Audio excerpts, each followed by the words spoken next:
Hi ನಮಸ್ಕಾರ friends, welcome back to Namrata YouTube channel. ಎಲ್ಲರೂ ಹೇಗಿದ್ದೀರಾ? ಎಲ್ಲರೂ ಚೆನ್ನಾಗಿದ್ದೀರಾ ಅಂತ ಭಾವಿಸ್ತೀನಿ. ನಾನು ಕೂಡ ತುಂಬಾ ಚೆನ್ನಾಗಿದ್ದೀನಿ.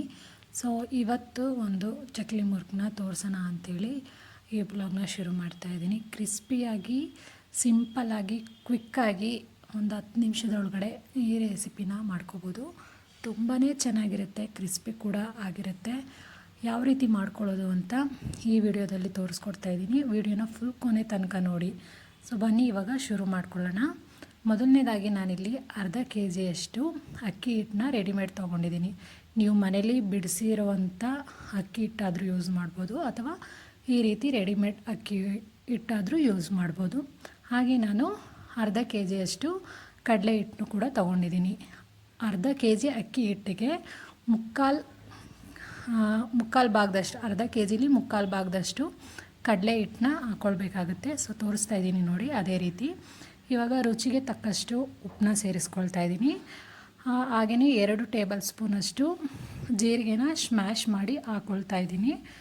ನೀವು ಇದಕ್ಕೆ ಅಜ್ವಾಯಿನ ಕೂಡ ಹಾಕೋಬೋದು, ಹಾಗೆಯೇ ಅರಿಶಿನ ಕೂಡ ಸೇರಿಸ್ಕೋಬೋದು. ನಾನು ಅರಿಶಿನ ಮತ್ತು ಅಜ್ವಾಯಿನ ನಾನಿಲ್ಲಿ ಸೇರಿಸ್ಕೊಳ್ತಾ ಇಲ್ಲ. ಹಾಗೆಯೇ 1 ಪಿಂಚಷ್ಟು ಸೋಡಾನ ಇಲ್ಲಿ ಸೇರಿಸ್ಕೊಳ್ತಾ ಇದ್ದೀನಿ. ಸೋಡಾ ಬೇಕಾದ್ರೆ ನೀವು ಸ್ಕಿಪ್ ಮಾಡ್ಕೋಬೋದು. ಸೋಡಾ ಹಾಕ್ಕೊಳ್ಳೋದ್ರಿಂದ ಸ್ವಲ್ಪ ಕ್ರಿಸ್ಪಿನೆಸ್ ಆಗಿ ಬರುತ್ತೆ ಅನ್ನೋದಷ್ಟೇ.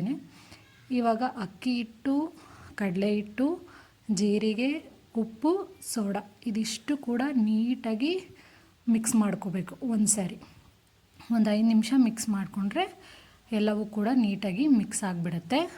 ನಮಗೆ ಇದನ್ನು ಮಾಡ್ಕೊಳಕ್ಕೆ ಬರಲ್ಲ ಅನ್ನೋರು ಕೂಡ 10 ನಿಮಿಷದೊಳಗಡೆ ಈ ಮುರುಕನ್ನ ಈಸಿಯಾಗಿ, ಕ್ವಿಕ್ಕಾಗಿ ನಾವು ಇದನ್ನು ರೆಡಿ ಮಾಡ್ಕೊಳ್ಬೋದು. ತುಂಬಾ ಸುಲಭ.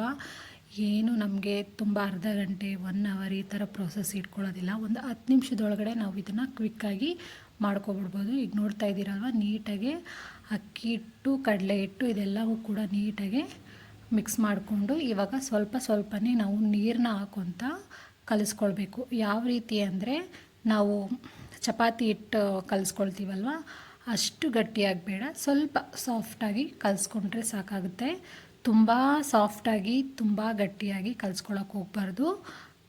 ಚಪಾತಿ ಹಿಟ್ಟಿನ ಅದಕ್ಕೆ ಸ್ವಲ್ಪ ಸಾಫ್ಟಾಗಿ ಕಲಿಸ್ಕೊಳ್ಬೇಕು. ಇಲ್ಲಿ ನೋಡ್ತಾ ಇದ್ದೀರಾ ನೋಡಿ, ಈ ರೀತಿ ಸಾಫ್ಟಾಗಿರಬೇಕು. ಯಾಕೆಂದರೆ ತುಂಬ ಗಟ್ಟಿಯಾಗಿ ಕಲಿಸ್ಕೊಂಡ್ರೆ ನೀಟಾಗಿ ನಮಗೆ ಹೊತ್ಕೊಳ್ಳೋದಕ್ಕಾಗಲ್ಲ.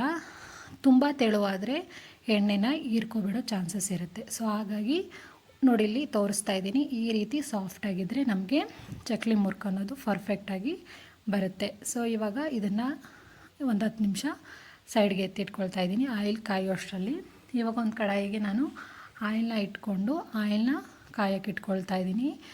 ನಾವು ಚಕ್ಲಿ ಮುರುಕನ್ನ ಮಾಡ್ಕೋಬೇಕಾದ್ರೆ ಆಯಿಲು ತುಂಬ ಚೆನ್ನಾಗಿ ಕಾದಿರಬೇಕು, ಓಕೆನಾ? ನೆಕ್ಸ್ಟು ನಾನು ಆಯಿಲ್ ಪೇಪರ್ನ ಕಟ್ ಮಾಡಿ ಮುರುಕನ್ನ ಮಾಡ್ಕೊಳ್ಳಿಕ್ಕೆ ಯೂಸ್ ಮಾಡ್ಕೊಳ್ತಾ ಇದ್ದೀನಿ. ನೀವಿಲ್ಲಿ ಬಟರ್ ಪೇಪರ್ ಕೂಡ ಯೂಸ್ ಮಾಡ್ಕೋಬೋದು, ಅಥವಾ ಸ್ವಲ್ಪ ಬಟ್ಟೆನ ಒದ್ದೆ ಬಟ್ಟೆ ಮಾಡ್ಕೊಂಡು ಕೂಡ ಇಲ್ಲಿ ಯೂಸ್ ಮಾಡ್ಕೊಳ್ಬೋದು, ಅಥವಾ ನೀವು ಪ್ಲೇಟ್ ಬರುತ್ತಲ್ಲ ಅದರ ಉಪಯೋಗ ಕೂಡ ಮಾಡ್ಕೋಬೋದು.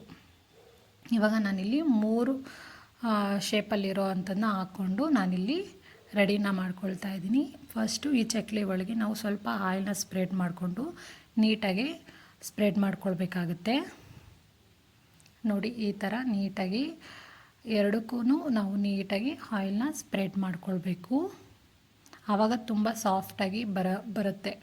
ಇಲ್ಲಾಂದರೆ ಏನಾಗುತ್ತೆ, ಗಟ್ಟಿ ಆಗಿಬಿಡುತ್ತೆ, ನಮಗೆ ಹೊತ್ಕೊಳ್ಳೋದಕ್ಕಾಗೋದಿಲ್ಲ.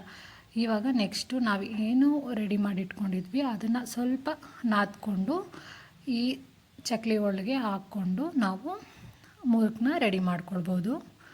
ನೋಡಿ, ಇಲ್ಲಿ ತೋರಿಸ್ತಾ ಇದ್ದೀನಿ, ಈ ರೀತಿ ನಾವು ಚಕ್ಲಿ ಒಳಗೆ ಹಾಕ್ಕೊಳ್ಬೇಕಾಗುತ್ತೆ. ಹಾಕ್ಕೊಂಡು ನೀಟಾಗಿ ನಾವು ಎಷ್ಟು ಬೇಕೋ ಅಷ್ಟು ನಾವು ಮುರುಕನ್ನ ನೀಟಾಗಿ ಕ್ವಿಕ್ಕಾಗಿ ಮಾಡ್ಕೊಳ್ಬೋದು.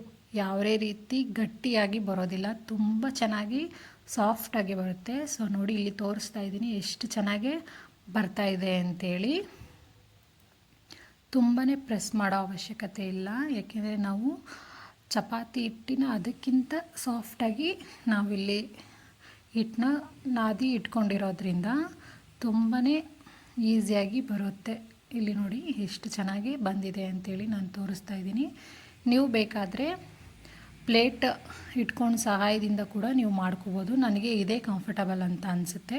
ಸೊ ಹಾಗಾಗಿ ನಾನು ಇದರಲ್ಲೇ ಇಟ್ಕೊಂಡು ಹಾಕ್ಕೊಳ್ತಾ ಇದ್ದೀನಿ. ಇವಾಗ ಆಯಿಲು ಕೂಡ ಕಾದಿದೆ, ನೋಡ್ತಾ ಇರ್ಬೋದು. ಆಯಿಲು ತುಂಬ ಚೆನ್ನಾಗಿ ಕಾದಿರಬೇಕು, ಆವಾಗ ಹಾಕ್ಕೊಂಡ್ರೆ ನೀಟಾಗಿ ಮೇಲ್ಗಡೆ ಬರುತ್ತೆ ನಾವು ಹಾಕ್ಕೊಂಡಿರುವಂಥ ಮುರುಕು. ನೋಡ್ತಾ ಇರ್ಬೋದು ಎಷ್ಟು ಚೆನ್ನಾಗಿ ಬರ್ತಾಯಿದೆ ಅಂಥೇಳಿ. ನಿಮ್ಗೆ ಎಷ್ಟು ಬೇಕೋ ಅಷ್ಟು ಹಾಕ್ಕೊಂಡು ಮಾಡ್ಕೋಬೋದು. ನಾನಿಲ್ಲಿ ಹಾರ ಹಾಕ್ಕೊಂಡು ತೋರಿಸ್ತಾ ಇದ್ದೀನಿ ಎಷ್ಟು ಚೆನ್ನಾಗಿ ಬರುತ್ತೆ ಅಂಥೇಳಿ. ಇದು ಹಾಕ್ಕೊಂಡಾದಮೇಲೆ ಒಂದು 2-3 ನಿಮಿಷ ಹಂಗೆ ಬಿಟ್ಬಿಡಬೇಕು. ಸ್ವಲ್ಪ ಅದು ಮೇಲ್ಗಡೆ ಬರುತ್ತೆ, ಆವಾಗ ನಾವು ತಿರುವಾಕೊಳ್ಳೋಕೆ ಹೋಗಬೇಕು. ಇಲ್ಲಾಂದರೆ ಏನು ಮಾಡುತ್ತೆ ಅಂತ ಅಂದರೆ ಅದು ಎಲ್ಲ ನುಚ್ಚುನೂರಾಗೋಗ್ಬಿಡೋ ಚಾನ್ಸಸ್ ಇರುತ್ತೆ. ಸೊ ಹಾಗಾಗಿ ಒಂದು 2-3 ನಿಮಿಷ ನಾವು ಬಿಟ್ಟು ನಂತರ ತಿರುವಾಕಿದ್ರೆ ಯಾವುದೇ ಕೂಡ ಮುರುಕು ಅನ್ನೋದು ಮುರಿದೋಗೋದಿಲ್ಲ. ಈ ರೀತಿ ತುಂಬ ಚೆನ್ನಾಗಿ ಬರುತ್ತೆ. ಅದಾದಮೇಲೆ ನಾವು ಹಾಕ್ಕೊಂಡದ್ದಾದಮೇಲೆ ಅದರಲ್ಲಿ ಬಬಲ್ಸ್ ಎಲ್ಲ ಕಮ್ಮಿ ಆಗಬೇಕು, ಆವಾಗ ನಮಗೆ ಇದು ಚೆನ್ನಾಗಿ ಕ್ರಿಸ್ಪಿಯಾಗಿ ಬೆಂದಿದೆ ಅಂಥೇಳಿ ಗೊತ್ತಾಗುತ್ತೆ. ಈಗ ತೋರಿಸ್ತಾ ಇದ್ದೀನಿ ನೋಡಿ, ನಮಗೆ ಬಬಲ್ಸ್ ಎಲ್ಲ ಕಮ್ಮಿ ಆಗಿದೆ. ಇವಾಗ ತುಂಬ ಚೆನ್ನಾಗಿ ಅದು ಬೆಂದ್ಕೊಂಡಿದೆ. ಸೊ ಇವಾಗ ಅದನ್ನು ಎತ್ತಿ ಪಕ್ಕಕ್ಕೆ ಇಟ್ಕೊಳ್ಳೋಣ. ನೋಡಿ, ಈಗ ಅದೇ ರೀತಿ ಆಯಿಲ್ನೆಲ್ಲ ಸೋದಿಸ್ಕೊಂಡು ನಾನು ಒಂದು ಜಾಲರಿಗೆ ಹಾಕ್ಕೊಳ್ತಾ ಇದ್ದೀನಿ. ಈಗ ಅದೇ ರೀತಿ ನಾನು ಉಳಿದಂತಹ ಮುರುಕನ್ನು ಕೂಡ ಹಾಕ್ಕೊಂಡು ತೋರಿಸ್ತಾ ಇದ್ದೀನಿ. ನಾವು ನೆಕ್ಸ್ಟ್ ಹಾಕ್ಕೊಳ್ಬೇಕಾದ್ರೂ ಆಯಿಲು ಬಿಸಿಯಾಗಿರಬೇಕು. ನೋಡಿ, ನಾನು ಅದೇ ರೀತಿ ಎಲ್ಲವನ್ನು ಕೂಡ ಮಾಡ್ಕೊಂಡಿದ್ದೀನಿ. ತುಂಬ ಚೆನ್ನಾಗಿ, ತುಂಬ ಕ್ರಿಸ್ಪಿಯಾಗಿ, ತುಂಬ ಕ್ವಿಕ್ಕಾಗಿ ಸಂಜೆ ಟೀ, ಕಾಫಿ ಅಥವಾ ಊಟಕ್ಕೆ ಸ್ನ್ಯಾಕ್ಸ್ಗೆ ತುಂಬ ಚೆನ್ನಾಗಿರುತ್ತೆ. ಮಕ್ಕಳ ಲಂಚ್ ಬಾಕ್ಸ್ಗೂ ಕೂಡ ಸೈಡ್ ಡಿಶ್ ಆಗಿ ನಾವು ಇದನ್ನು ಕೊಡ್ಬೋದು. ನಮಗೆ ಕಾಫಿ ಟೀ ಜೊತೆಗೆ ಸೈಡಾಗಿ ತೊಗೊಳ್ಬೋದು. ತುಂಬಾ ಕ್ರಿಸ್ಪಿಯಾಗಿ ಇರುತ್ತೆ. ನೀವು ಕೂಡ ಒಂದ್ಸಲಿ ಮನೇಲಿ ಇದೇ ರೀತಿ ಟ್ರೈನ ಮಾಡಿ, ಹೇಗೆ ಬಂತು ಅಂತ ನನಗೆ ಕಮೆಂಟಲ್ಲಿ ಕಮೆಂಟ್ನ ಮಾಡಿ. ನೆಕ್ಸ್ಟು ಮುಂದಿನ ವಿಡಿಯೋದಲ್ಲಿ ಸಿಗ್ತೀನಿ. ನಿಮಗೆ ಯಾವ ರೀತಿ ರೆಸಿಪಿ ಬೇಕು ಅನ್ನೋದನ್ನು ನನಗೆ ಕಮೆಂಟಲ್ಲಿ ಕಮೆಂಟ್ನ ಮಾಡಿದ್ರೆ ನಾನು ಅದೇ ರೆಸಿಪಿನ ನಿಮಗೆ ತೋರ್ಸೋಕ್ಕೆ ಟ್ರೈನ ಮಾಡ್ತೀನಿ. ನಿಮಗೇನಾದರೂ ಈ ವಿಡಿಯೋ ಇಷ್ಟ ಆಗಿದರೆ ಲೈಕ್ ಮಾಡಿ, ಶೇರ್ ಮಾಡಿ, ಕಮೆಂಟ್ನ ಮಾಡಿ. ಹಾಗೆ ಸಬ್ಸ್ಕ್ರೈಬ್ ಟು ನಮ್ರತಾ.